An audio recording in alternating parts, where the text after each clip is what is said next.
All right, well, it's my great pleasure to introduce Siobhan from Barnabas Aid. She's going to give a presentation tonight on the persecuted church. So let's listen carefully so we can learn more about the persecuted church worldwide and how we can be in prayer for them.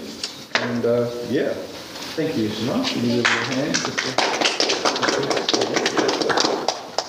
No, thank you so much, guys. I honestly feel so blessed and honored to have the opportunity to come share with you guys. And just all of you who've taken the time on a beautiful Sunday to come and together, I feel really blessed to enter into this beautiful space of community.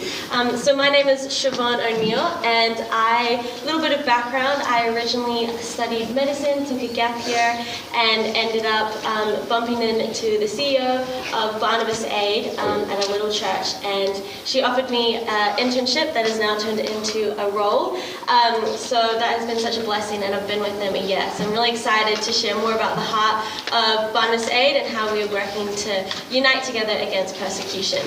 But before I get started, we've got a little activity, and it's so awesome that you guys brought all your Bibles and we were able to read from Proverbs, because we're going to do a Bible race. If any of you guys have done this back in youth or any games, we're going to do a Bible race. So So how many people have their Bibles here?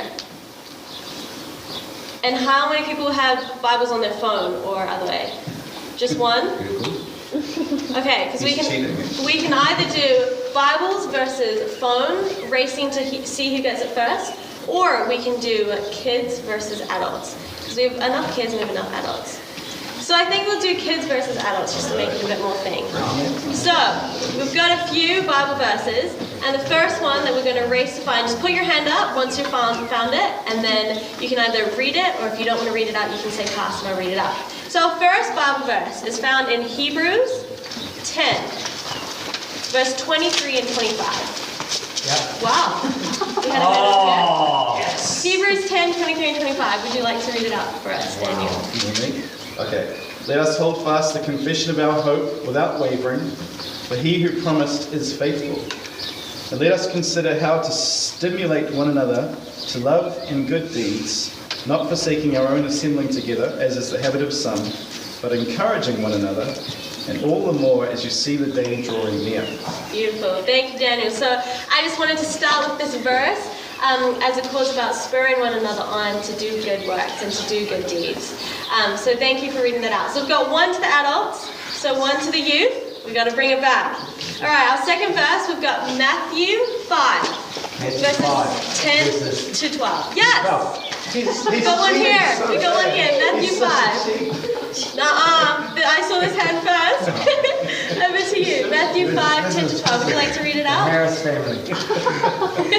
Blessed are those who are persecuted for righteousness' sake, for theirs is the kingdom of heaven.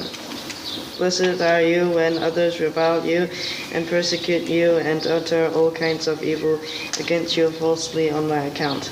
Rejoice and be glad, for your reward is great in heaven.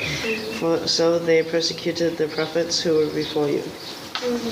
Thank you. Appreciate that. So we've got one to adults, one to kids, and I thought that was just a beautiful scripture as we come into uniting against persecuted church. As the Bible shares with us how as Christians we can suffer persecution because of our faith, and it's just a good reminder. So our third Bible verse is 2 Corinthians 12, verse 10. 2 Corinthians, have you found it? Oh, keep going. Okay, put your hand up. Yep. 2 Corinthians 12, verse 10. That is why, for Christ's sake, I delight in weakness, in insults, in hardships, in persecutions, in difficulties. For when I am weak, then I am strong.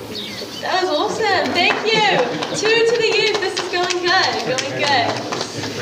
All right. So I delight in my weakness. And when it ends, it says, for when I am weak, I am strong. I think this is such a really good reminder of where our strength comes from. And that is a beautiful reminder. All right. For our first scripture, we have got Romans 8. 35 to 37. Romans 8. What if you know it off by heart? Can you just put your hand up? Hey, yeah, if you know it off by heart. No, I don't. I just That sounds like a bonus to me if you know it. Yep, down the back. Where was it? Romans 8, 35 to 37. Yes. He's got it, bro. You got it? You got it. Yeah, you got it. Have you got it? Romans 8, 35 to 37. For your sake we are killed all day long. We are accounted as sheep for the slaughter. 35. 35? Yeah, Romans 8, 35 to 37. 35 to 37. Oh, sorry. Very good. Who shall separate us from the love of Christ? Shall tribulation or distress or persecution or famine or nakedness or peril or sword? As it is written, for your sake we are killed all day long, as accounted as sheep for the slaughter. Yet in all these things we are more than conquerors through him who loved us. Yeah, powerful. Thank you. I think that's such a powerful verse, that we're more than conquerors through Christ who gives us strength, and just reminds us how much power and strength that we have through Christ. So thank you. So we've got 2:2. This is our final verse, and so we're going to see who's going to take the win tonight. Is it the youth or is it the adults? Are you ready? Mm-hmm. Our final verse is Galatians 6, verse 10. Oh, right here! Nice! Pretty quick there.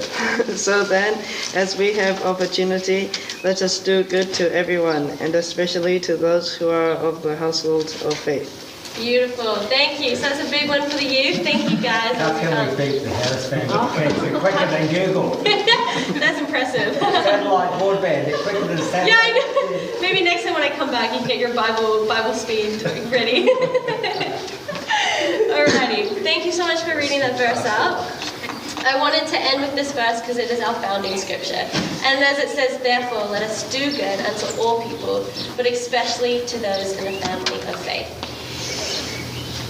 So, this is our founding scripture, and this is because Christianity in the world today is actually one of the most persecuted and harassed religions and faith groups in the world. Where 1 in 10 Christians will suffer persecution simply because of your faith. And I know we don't see a lot of that persecution here in New Zealand. So the goal of tonight is for me to help to bring awareness to the persecution that goes on to many Christians around the world, all our ages, because they love Jesus. So whether this is your first time hearing about it or you know a lot about it, I hope that you are encouraged tonight. And Barnabas 8 specifically helps persecuted Christians because it is the Christians in places where there's disaster. Generally, Christians are left the last in the line. They're left the lowest of the low, and they're rejected from governmental aid, or they're rejected from food support. So our heart of Barnabas is to fill that void and specifically help those suffering Christians where no one else is being able to reach them and help them. And we get our name Barnabas from the character in the Bible, Barnabas in Acts. And Barnabas means son of encouragement. So that's what we exist to do, to bring hope and practical aid to suffering Christians, to encourage them in their faith. And one other thing that makes us different from other ministries and humanitarian agencies is that we don't send missionaries. Instead, we partner with the locals, with pre-existing organizations on the ground so that they know the core language, they know the culture, and this way we equip the locals to bring more of a sustainable and long-term help and change. So what we do, we have 12 main categories, which you can see on the screen, and as I go throughout tonight, I'll be sharing different stories and testimonies from and unpacking more of these projects and how we're helping. Now, last year, we had 344 projects in 57 different countries. So that's almost equivalent to one new project every day. So there's a lot of different projects and a lot of different needs across the globe. And this is just a photo of a map that shows you, all the blue is where we're helping suffering Christians across the globe. So as I go through today, we're going to do a little country quiz. So I'm going to show you a flag of a country, and it is up to you guys to guess what country it is. If you know it, you can just call it out, and then I'll share a story with you guys. So for our first country, can anyone know what this country is? Yes? India. Nice, very good. So this is India. And in India, they have many religions, but their main religion is Hinduism, especially in the rural parts of India. So in rural parts of India, it is the woman's role to go collect the water. And so these women have to go out and collect water in the hottest part of the day, because in the evening when the other women go, these other women won't help the Christian women, and they won't let them draw out water because of their faith. So these women have to go in the hottest part of the day through like 5 miles of walking just to carry heavy water back to their village to be able to help their village. Now, we hear stories of many rural villages that are Christian little villages where they would have walked. It would have been a tough day. Like today, super hot. You've had a full day of work and you go to fill it with water and you're tired and you're exhausted. You get to the well and you find there's a dead carcass in the well. And this is because you find out that your neighboring village, who isn't Christian, has contaminated your water simply because of your faith. So you're thirsty and you have to go back to your village without any water. You're then left to go walk and to find even more miles to go find a place where you can have water in a village that will accept you to take their water while your water well is not contaminated. So in places like this, we have water projects where we have navy clay filters, we have purification processes that we're able to send over so they can still have water while we help them build another well and water tanks and water pumps. So that is some projects that we're able to do. Can anyone guess what this country is? Yes. Sure? Myanmar? Myanmar, yes, nice. So Myanmar is a military-controlled government who has brutally oppressed Christians for a very long time, where many Christians have suffered from torture and from their villages being attacked. So I have one testimony and a story to share from Hema. So this is Hema and her husband and her 2 kids. And Hema wrote to us, and her village was attacked by the military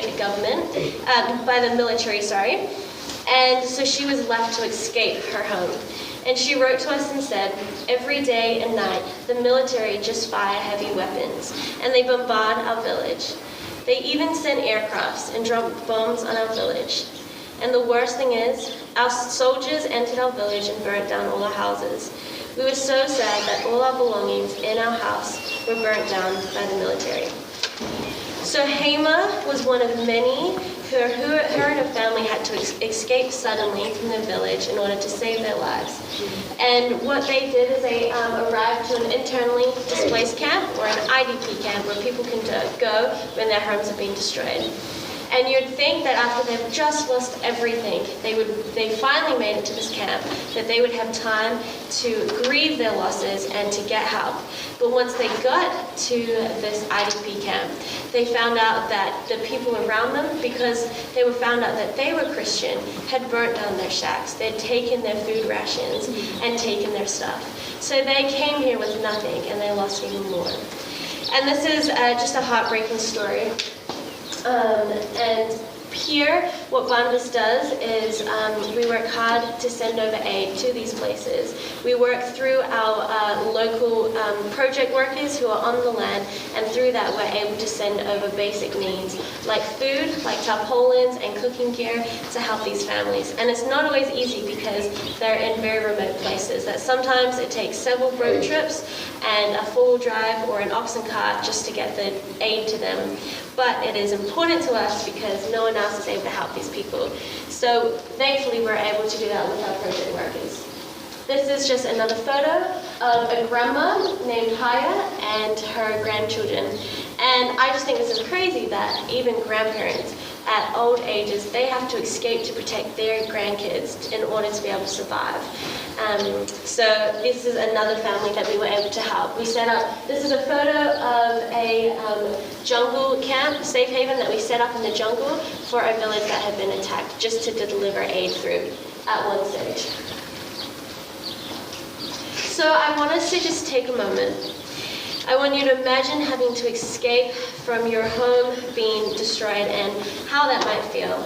And I want you to think about if we had two doors here today, and you had one door on your left that said if you were to walk through it, you had an 80% chance that you would go through what Ahima and Haya went through, of losing everything. Just because if you walk through that door, you will commit to being a Christian, and you know there's an 80% chance that you could lose everything. Would you be able to walk through the door on the left? Or would you walk through the door on the right, where you would have to deny your faith and say, no, I'm not Christian, but it means that you can go home and you lose none of your materialistic things. And I know we are blessed in a country where we have materialistic things like a home and a safe place and cars. So it's a challenging question, but I just want you to think about that, of what door you would choose. So with your partners around you and beside you, I'll just give you a minute or so to kind of think about that.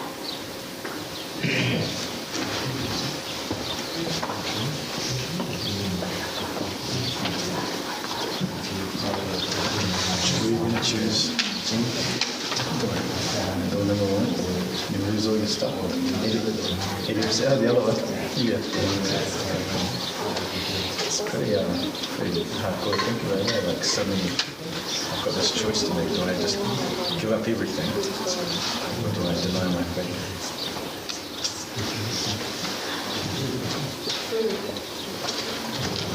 All right, thank you guys. I just think it's quite a challenging question, but such an awesome question to think about, how these families all have chosen that left door, where their percentage is a lot higher in places like Myanmar, where they know that the likelihood of being a Christian is going to take daily sacrifice. And yet, the fact that they still choose to be Christian, I think is such an encouraging thing, that they see the hope in God, and they put their strength and their hope in God and in the promise of salvation, that they can sacrifice materialistic things, and they can sacrifice living a life here on earth for Christ, and knowing that they might go through suffering. And that's why I feel so inspired that Barnabas is able to encourage these Christians, that I think we too can be encouraged back. Does anyone know what this country is? Nigeria. Yeah, very good. Nice. You guys are good, because good joke with the people in here. So in Nigeria, thousands of Christians have been displaced from over, in the last year, 150 different villages. Just like in Myanmar, except not from the military, but by Islamic extremists, Christianity is again a minority in Nigeria, and Christians are quite often looked down upon. And this is a quote from Abraham, a father who had been without a home. We've been without a home for nearly 10 years. So Abraham and his family also lived in an IDP camp, in an internally displaced people camp for nearly 10 years, and they weren't able to get a home because their village also had been attacked by Islamic extremists, and for 10 years they were unable to get another home or a safe place to live, and no one was able to help them. Everyone rejected them help and a better paying job in order to provide a home. So for almost 10 years they lived in a tent. And I know here we might love tenting because we know we can come home whenever, and we have the luxuries of good equipment. But this family lived there for 10 years, and not only that, they had to look after 3 orphans who their parents they lost in their village attack. So Abraham and his wife looked after his kids and 3 others. So what we have been able to do in places, this is just a photo of one village that had been destroyed, you can see, that our project partner took. And what Barnabas Aid has been able to do is we are in the process right now of rebuilding 7 of those villages, which is roughly 150 to 350 homes. And I know that might not sound a lot, but Abraham is one of those families who now has a safe house and a safe place to be able to call home and to invite other people around. And we're still continuing to build those homes. And so that's almost 350 families who are going to be able to have a home again, which is a beautiful thing. So that is in Nigeria. And this is quite an incredible quote from one of the village pastors. And it says, "We have experienced the killing of women and children, the destruction of our villages with the aim of wiping us out because we are Christian. But we have also experienced love from Barnabas. Brothers and sisters who are far away continue to put us in their prayers and send food and material to us. What more can we ask? Another pastor said, Barnabas has wiped the tears from our eyes. And I think this is beautiful because they have seen so much hurt, they have seen so much pain and suffering. But Barnabas has been able to be a channel of blessing, and we've been able to help our brothers and sisters overseas who have no one. We're quite blessed in a place of New Zealand. When we go through hardship, we have family around us to support us. So in that way, Barnabas is kind of like that family to those Christians overseas who are suffering. Does anyone know what this country is? Egypt. Yeah, very good. So in Egypt, we have a lot of, one thing that is important to us is self-sustainability. So we have a lot of projects where we help start up small businesses. And does anyone know, can anyone finish the quote for me? It says, give a man a fish. Does anyone know the rest of the quote? Live for a day or something. Teach them how to fish, they'll live forever. Yeah, there you go.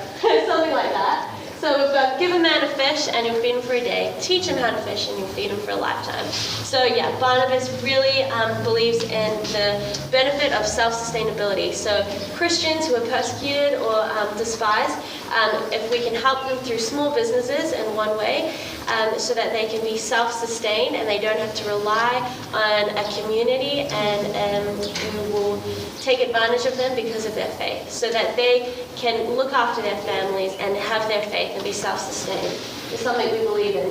So in Egypt, we have a lot of projects for widows who have lost their husbands, and in that culture, it is general for because they are a woman, they don't have the right to be able to marry again, which means that they don't get to be provided for and they don't get to be protected. So what Barnabas does to combat this is we train them up in different things, in vocational and numeracy literacy training.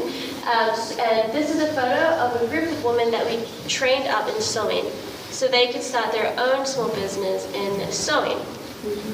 And not only do we do this, but we create a community for them where they have Bible studies where they can come together and they can have a community with other women so they can strengthen each other.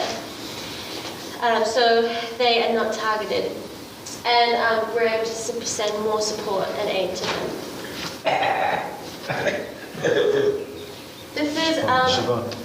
Sorry, before I forget, is it official government that Christian widows cannot be married?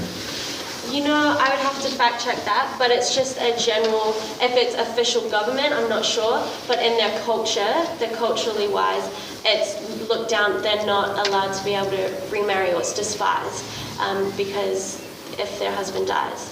And it's the husband who provides the income and the protection, and that whole women and men, yeah, they become more of a target when they don't have a husband.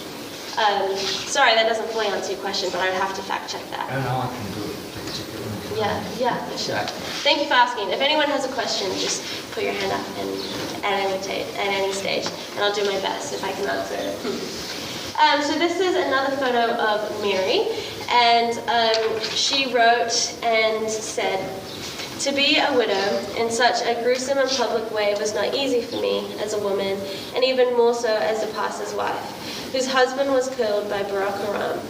Since the death of one, we have not been safe, and we do not feel safe, and the children are trying to cope." So her husband was kidnapped as a pastor by Barack Haram in Nigeria, and 18 days later he was murdered.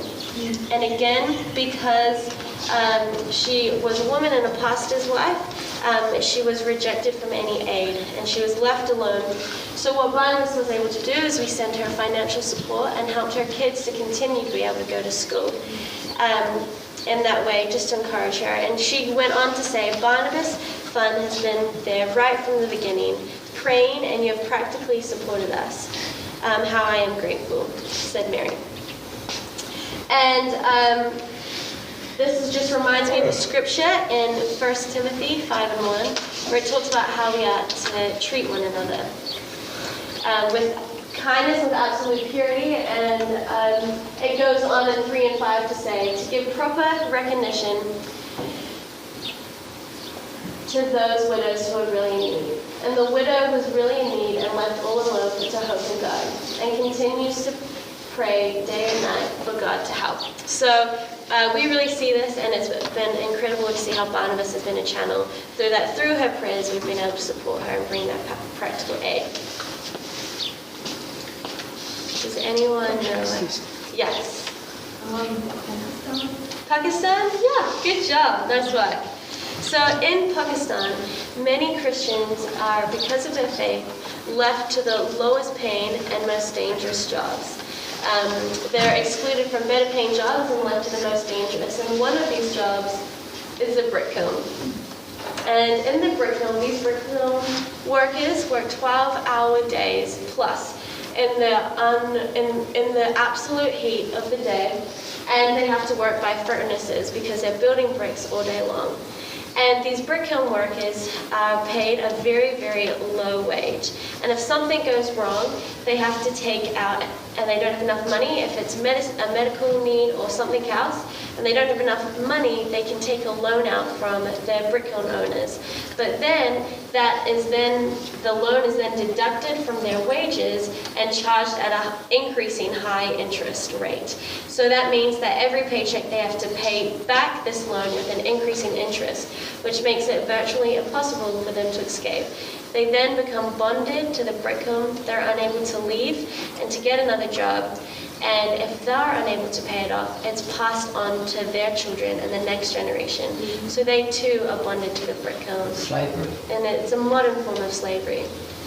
And this is a photo of a young girl that I found quite impacting when I first started working when I saw this. And that's because this is a young girl and she was playing with clay all day. And this is because she would have been mimicking what she saw around her, which would have been her parents and her brothers and sisters building bricks all day. And the sad reality is this would have been her future. She would have had to pay off her family's debt. She would have missed out on an education and pursuing something that she loved. But thankfully, since Barnabas started this project in 2017, we have been able to free 1,575 families from the brick kiln. And one of those families was hers. As you can see, this is some of that's her parents and her one other sibling in that photo above. And the really cool thing is that when we were able to set her family free, and just to note, the loans will range from $250 New Zealand dollars to like $3,000 New Zealand dollars, and that can change, but that's the range at the moment. And I think it's crazy to think that $3,000 at the max is the highest loan right now. That is something that a family cannot pay off over a lifetime, and that really just shows how low their wages are that they have to survive on. But incredible at how easily it is that we're able to free these families. So what's really cool is this family and many other families, when they had been freed, they were so grateful that they wanted to put a little bit aside, what they could, to help free another family. So many families that we helped free put aside a tiny, tiny bit of their wages, slowly over time, so that they too could set another family free, where they too have been able to free other families. And not only do we do this, but we do education projects, which is very important. And we're currently supporting 140 Christian schools, and 10 of these schools have just been finished being built in Pakistan this year, where we're able to bring safe education for these Christians, because many places, Christians who have the opportunity to go to school, we've heard many stories of when they've come to their final exams, their teachers have failed them, even though they might be the best in the class, but because of their Christian faith, their teachers will fail them so they cannot continue to study, so that they too are left to the lowest paying jobs. So that is why education is so vital to break that a generational thing of illiteracy and poverty. So we've just had 10 schools built in New Zealand, and this is how many children are being supported right now, which has been really fun. And we also do training for the parents as well, so they too are able to count and to gain that basic numeracy and illiteracy that they missed out on. We also do apprenticeship programs. So does anyone here like mechanics or building or trades? Alrighty, well, in places like Pakistan, we are able to support young adults who haven't had the opportunity because of their faith, again, to have a better paying job. We've found places that are able to train up young Christians in things like mechanics and building and sewing and carpentry and hairdressing and all the kind of trades. And now we've got 1,500 students supported in this way. This is a photo of Nixon, who is 19 years, and he missed out on school because his parents weren't able to provide for him to go to school. He was also disabled and suffered a lot of bullying and harassment because he was disabled and because of his faith. So to get a job for him was not looking promising. He prayed about it, talked to his pastor, who were able to get in contact with our Barnabas project workers, and now we've been able to train him up in mechanics, where he too one day wants to own his own company and help train other young Christian men. So this is just a photo of our class of graduates that we just had and that we've been able to support. So I just again want us to take a few moments to share with the people beside us what is one thing that you're grateful for here in New Zealand that we have the freedom to do. Whether it's your job or whether it's an experience, what is one thing you're grateful for that we have the freedom to do here in New Zealand? So I'll give you a minute to talk with the people beside you.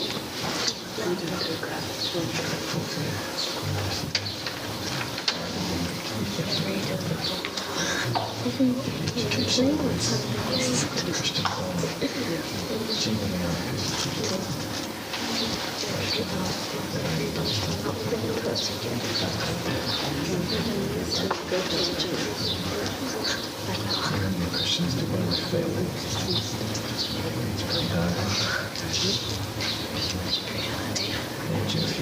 If you're a Christian in college, you can be looked down upon believing in creation.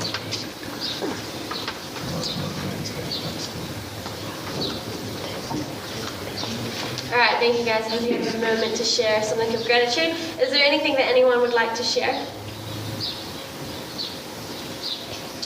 We were just saying that education opportunities for Christians are pretty much the same in New Zealand as they are for everyone else. Wow. You're generally not going to get failed being a Christian unless you tell your biology teacher that you believe in creation. Wow. That's a very good point, actually. Thanks for bringing that up. It's very good. All right, well, thank you guys. It's interesting. One other thing that we do is we've got medical projects, and in places like Pakistan, to prevent these brick kiln workers to have to go get a loan, is we support free medical care, where because they live quite rurally, we send out mobile health clinics. So we can send out, we can train up nurses and doctors, and we can send them into their own villages, and in this way give them medical support.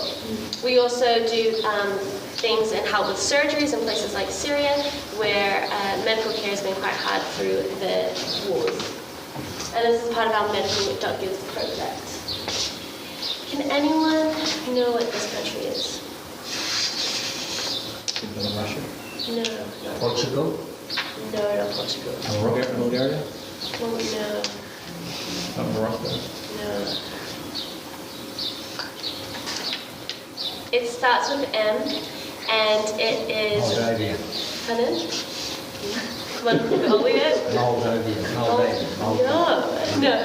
And it is the country where 70 species of lemurs are found nowhere else in the world. Lovely, good job. And what is the first thing that you think of when you hear Madagascar? Moors.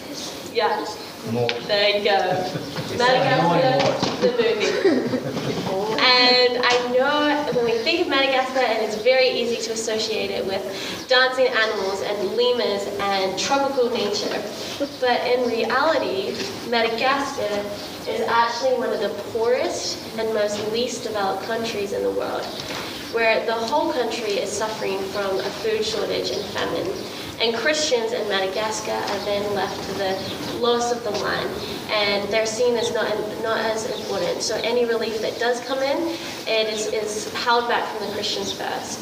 So these Christians are left to the poorest of even the poor, and they're left with no food. Where this is a photo of a grandma named Catherine, and she was eating and selling poisonous cactus because she had nothing else to eat. We have heard many villages where thousands and thousands are dying from starvation, where they haven't known where their next meal will be, where they've been eating tree bark out of desperation because they don't know when their next meal will be.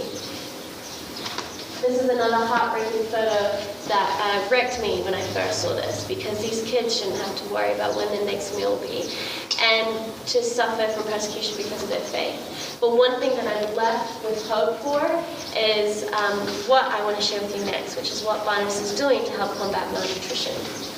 So I'm going to share with you a testimony of a boy named Divine and how something called EPAP has helped him and his village.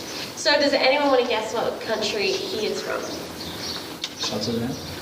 No. What's his name? Divine. Divine. African, like Nigeria has amazing names like that. Divine Christian, not the Crystal. It's in southern Africa, and it has the most official languages in the world. Zimbabwe! Yes! You're amazing! That's a very good guess. That's a hard one, Zimbabwe. Good job. I saw it on the phone. Oh, you're smart. You're very smart. Clever. So this is a photo of Divine in the middle with his two friends. So I would just let you watch this video as we hear his story. I don't remember anything about my mother. I never saw her, I never knew her.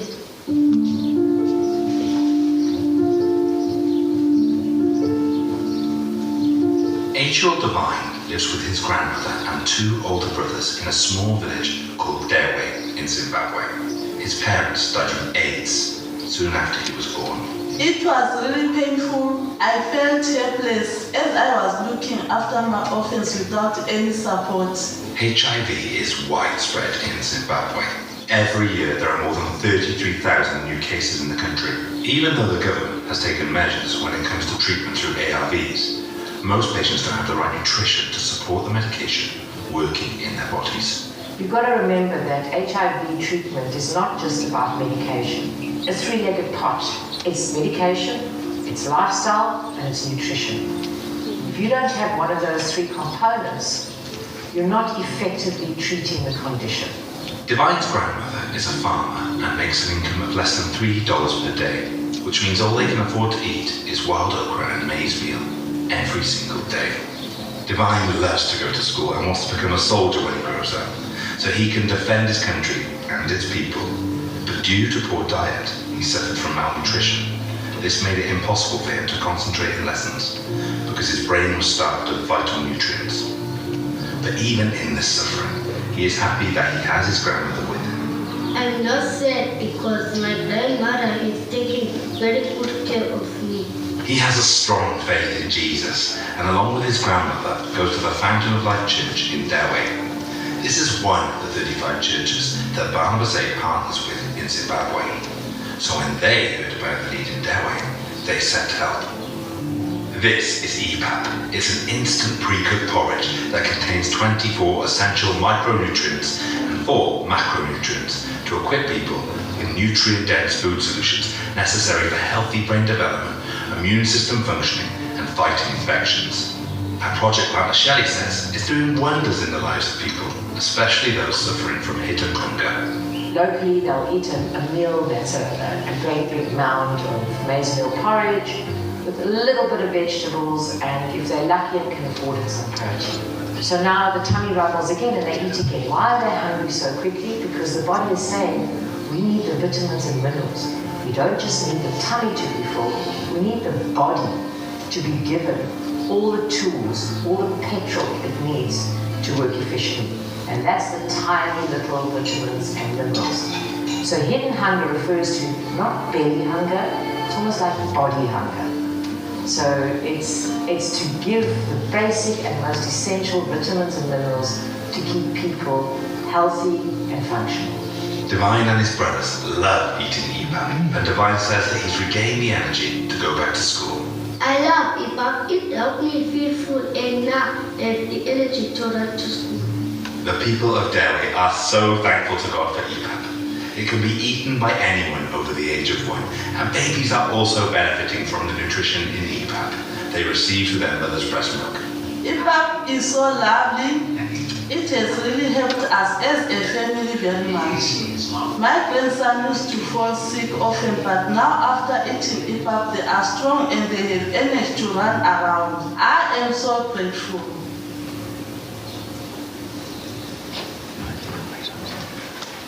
So that's EPAP, and it has been an incredible method to help combat malnutrition, not only in Zimbabwe, but all countries across the Horn of Africa. We've been able to send it over to places like Madagascar, who have nothing at all. And our researchers have found that it takes 250 grams of EPAP to feed a family of 6, so that's 2 adults, 2 older kids, and 2 younger kids. That will give them the very, very bare minimum of what they need in order to survive and keep a baseline of health. And per person, for the adults, it costs 22 cents. And for a young kid under 6 years old, it would cost 5 cents a day to be able to provide them with the baseline level of EPAP they need. So, which is very cost efficient, where, so if you had $5, and if you think for a moment of how far $5 would take us here, and what we could spend it here in New Zealand, maybe it'd be a coffee, or a bag of lollies, or a couple apples. But for places in Madagascar and Zimbabwe, that would feed a child under 6 years for 3 months of food with the cost of EPAP. So this has been a really incredible, effective tool that I've been quite inspired by, because I've seen how it's made a difference. And it takes that 3 months to see a change in recovery. And you could even see in that video how much healthier Divine looked from the previous kids before. So food has been a really big and growing issue where the world is facing, where 828 million people are suffering from a lack of food and 50 million from famine. And so that is, researchers have found that every couple seconds, someone is dying from a lack of food, which is big stuff. So Barnabas is working quite heavily in food as well, and I'll go on to share another project. But before, I just want us to take another quick moment to think about, does anyone remember how much Divine's grandma made from the video? Yeah, less than $3 a day. So I just want you to take a moment to think with the person beside you, how you could live on $3 today, and how far $5 would get you. So I just want you to think about Divine and his story, and give you a moment to discuss with the person beside you.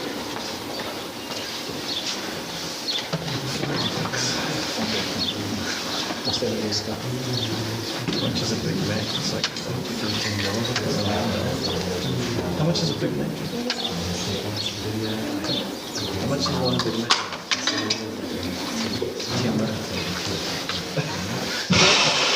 So for 3 days a week. I've never done in a while. 3.5 days a week. $5. Yeah. Yeah, that's fine. Even if you want to pay inside.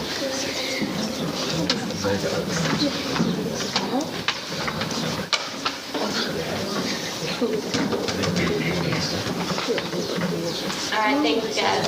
So as we continue to face the food shortages, one other project that we've created is our Food.Gives project, which we started in 2021.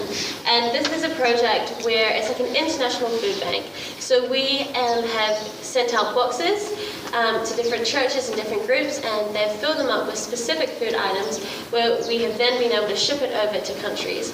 And this is something that we've used in disaster relief, like Tonga after their tsunamis, and in Ukraine after their wars, but also for places where we can't actually send money or finances into a country.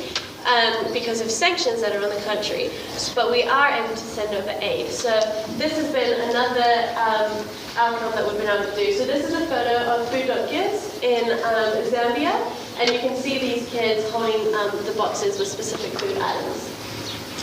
So right now, our next shipment is looking to head off in January and February, and it's going to go to Pakistan. And what our project partners have asked for in Pakistan is these 4 specific items. So we've got rice, lentils, split peas, salt, and sugar. And this is something that they're lacking, and 4 items that we've actually found cheaper to source in New Zealand, even though it has to be shipped all the way to Pakistan. It's cheaper to source here than it is in Pakistan. And they're things that they are a shortage of. And it's something for us that costs us $3 for a bag of rice and of lentils. And it's something as easy as going to the supermarket and just throwing in an extra bag of rice and lentils or salt. So this is something that we have been working towards. And since we started this project in 2021, if you can try and comprehend, we have been able to provide we've provided 71 million servings of food to countries across the globe, which is remarkable. These are the countries that we're sending to in pink, so all the countries we're helping. And in green are all the countries that is filling boxes. So you can see New Zealand is one of those countries that is helping to fill these boxes. And this is just a photo of what some youth groups have done, filling up some boxes, which has been really cool. And you can almost see some boxes have been decorated. So we've had some youth groups who have filled up these boxes and then they've painted scripture or wrote scripture inside of the box. And they've painted the box around them just as a little thing of encouragement. And this has been a really beautiful way that I've seen youth and young adults come together across New Zealand, from Auckland, Palmerston North, and Tauranga, and Wellington, and different countries that have united together and have been filling up these boxes, working towards sending a shipment to Pakistan. And I do have some boxes in my car. If this is something that you guys together as a church would like to do, is to take a couple boxes to fill up. I have the opportunity to do that tonight as well. So that would be really cool if you'd like to afterwards. And that just brings me to what we can do. After everything we've heard today, what can we do with all this knowledge?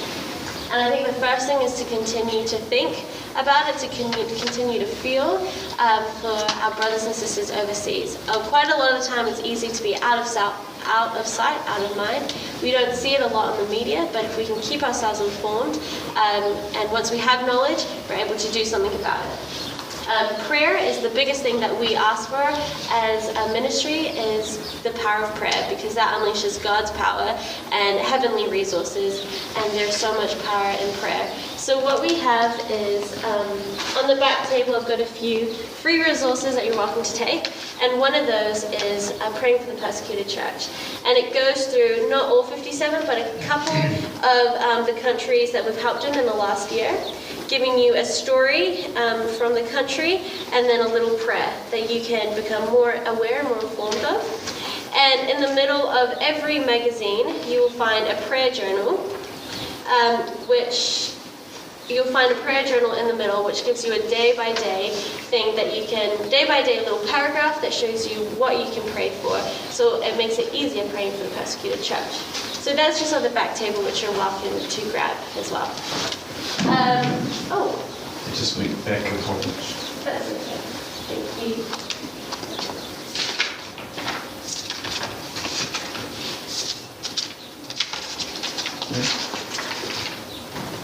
Thank you.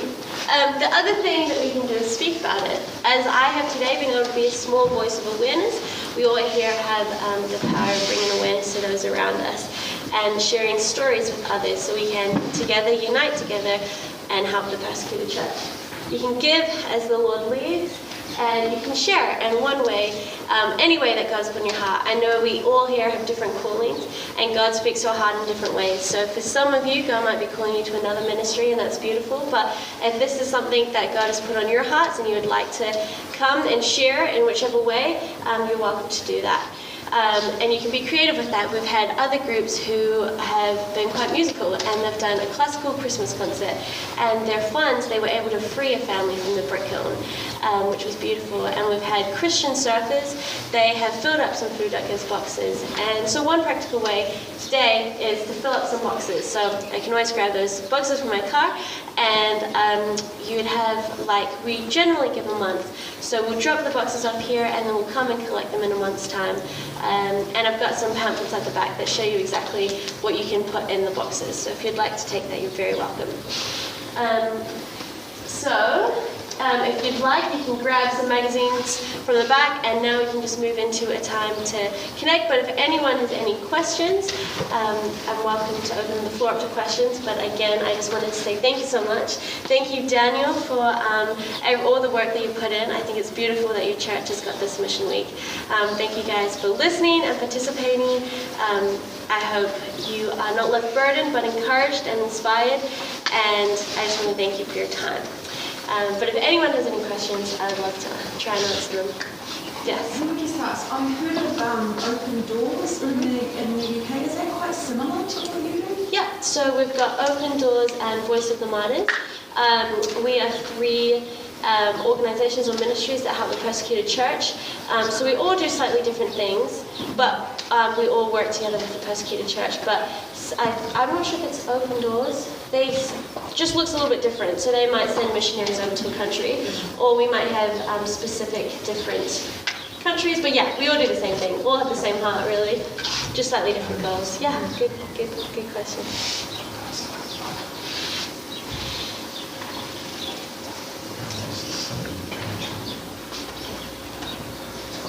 Is it called Barnabas Aid or Barnabas Fund? Or? Yeah, so we were called Barnabas Fund, and then just this year we have changed our name to Barnabas Aid, because we not only send fund, but we also send aid with all our building projects and education and medical.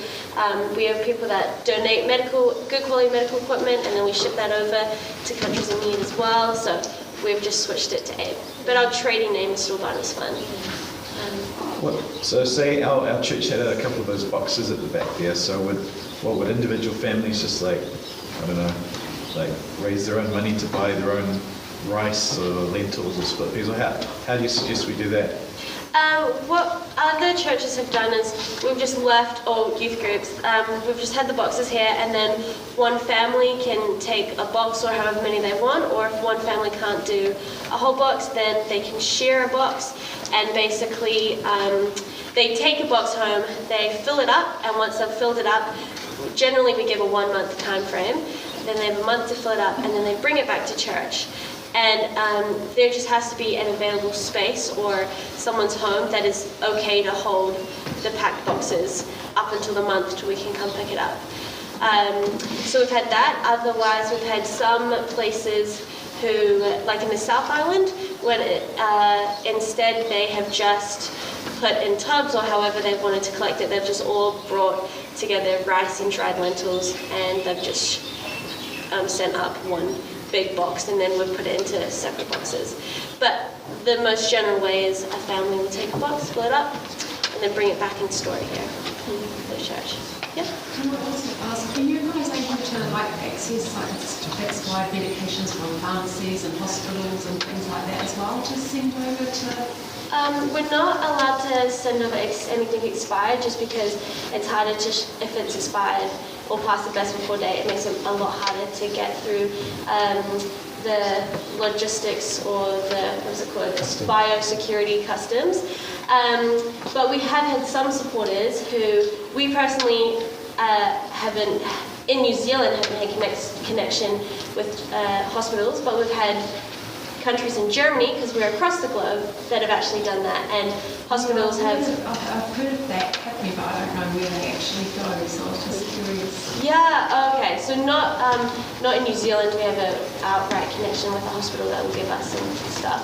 But we've had supporters who work in the medical system who, from their little clinics, they would donate a whole bunch of gear or medical equipment from their clinics. But otherwise, we've had big hospitals in Germany, and I think some other hospitals in Europe that have done that with our UK office and stuff, but not specifically New Zealand. Yeah. Yeah. But it'll be a good connection. Do you accept automated payments and things, sort of Automated payments? donations? Yeah. So just so everyone knows, the box at the back there is the donations to Barnabas Fund today, and pasted on the box is their general donations account. You can take a photo of that and send them funds as well. Thank you, that's really cool. I also have little booklets if you want to, that have the details as well, if that's something you'd like to do. And I'll put that out the back as well. Thank you.